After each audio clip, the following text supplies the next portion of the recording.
ഏറ്റവും സ്നേഹം നിറഞ്ഞവരെ, ഇന്നത്തെ സുവിശേഷത്തിൽ യേശു പറയുകയാണ്, നിങ്ങൾ നിയമജ്ഞരെ സൂക്ഷിച്ചുകൊള്ളുവിൻ. കാരണം എന്താണ്? അവര് നീണ്ട മേലങ്കികൾ ധരിച്ച് നടക്കുന്നു, പൊതുസ്ഥലങ്ങളിൽ അഭിവാദനം സ്വീകരിക്കാനായിട്ട് ആഗ്രഹിക്കുന്നു, വിരുന്നുശാലകളിൽ അഗ്രാസനവും ലഭിക്കാനായിട്ട് അവർ ആഗ്രഹിക്കുന്നു. പിന്നെ ഈശോ പറയുകയാണ്, പക്ഷെ അവര് വിധവകളുടെ ഭവനങ്ങൾ വിഴുങ്ങുകയും ദീർഘമായി പ്രാർത്ഥിക്കുന്നുവെന്ന് നടിക്കുകയും ചെയ്തു.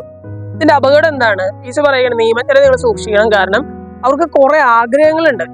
നീണ്ട മേലങ്കികൾ ധരിച്ച് നടക്കുന്നുണ്ട്, പിന്നെ അഭിവാദനം സ്വീകരിക്കാനും വിരുന്ന സ്ഥാനങ്ങളിൽ അല്ലെങ്കിൽ വിരുന്ന സ്ഥലങ്ങളിൽ മെയിൻ സീറ്റ് കിട്ടാനൊക്കെ ആയിട്ട് അവർ ആഗ്രഹിക്കുന്നുണ്ട്.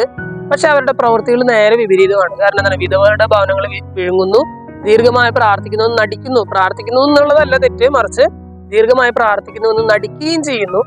അവർക്ക് കൂടുതൽ ഭീകരമായ ശിക്ഷാവിധി ലഭിക്കുമെന്നൊക്കെ ഈശോ പറയുകയാണ്. നമ്മളവർ ഇന്നത്തെ സുവിശേഷ ഭാഗം വായിച്ചു ചെയ്യുമ്പോൾ നമ്മൾ ചിന്തിക്കേണ്ടത് തന്നെയാണ്. അതായത് നമുക്കും കുറെ ആഗ്രഹങ്ങളൊക്കെ ഉണ്ട്. ഒരു ഉദാഹരണം പറഞ്ഞാൽ, സ്വർഗത്തിൽ പോകണമെന്ന് ആഗ്രഹമുള്ള ആരൊക്കെ ഉണ്ടെന്ന് വെച്ചാൽ എല്ലാവരും പറയും സ്വർഗത്തിൽ പോകണം. ആദ്യം സ്വർഗത്തിൽ പോകണമെന്ന് ആഗ്രഹമുള്ളവർ ആരൊക്കെ ഉണ്ടെന്ന് വെച്ചാൽ അധികം പേര് കൈവക്കാനായിട്ട് സാധ്യതയില്ല. കാരണം സ്വർഗത്തിൽ എത്താനായിട്ട് എല്ലാവർക്കും ആഗ്രഹമുണ്ട്, പക്ഷെ അവിടെ മരിക്കാനായിട്ട് എല്ലാവർക്കും പേടിയാണ് താനും എന്ന് പറയുന്നത് പോലെയാണ്. ചില കാര്യങ്ങളിൽ മാറ്റം വരുത്താനായിട്ട് നമുക്ക് ഭയങ്കര ആഗ്രഹമുണ്ട്, ചില കാര്യങ്ങൾ നേടിയെടുക്കാനായിട്ട് നമുക്ക് ആഗ്രഹമുണ്ട്. പക്ഷെ അതിനനുസരിച്ച് നമ്മുടെ ജീവിതം ക്രമപ്പെടുത്താനായിട്ട് നമുക്കൊരു ബുദ്ധിമുട്ടുണ്ടോ എന്നാണ് ഇന്നത്തെ സുവിശേഷ ഭാഗം വായിച്ചു കഴിയുമ്പോൾ നമ്മൾ ചിന്തിക്കേണ്ടത്.